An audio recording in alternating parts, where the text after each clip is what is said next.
programang ito ay rated SPG. Striktong patnubay at gabay ng magulang ang kailangan. Maaaring may masiselang tema, lengguwahe, karahasan, sexual, horror o droga na hindi angkop sa mga... Matapos ngang maipahamak ni Divina ang kanyang sariling anak na si Liberty dahil natamaan niya nga ito ng baril.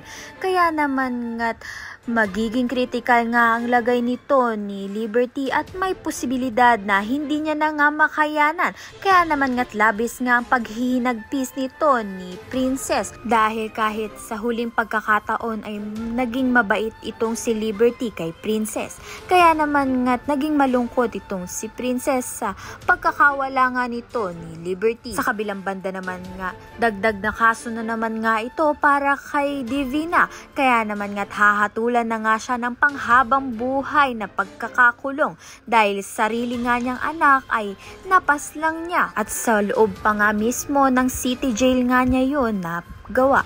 Kaya naman nga sa city jail ay magiging kalbaryo nga ang buhay niya dahil sa mga kapreso niyang pinagmamalupitan siya.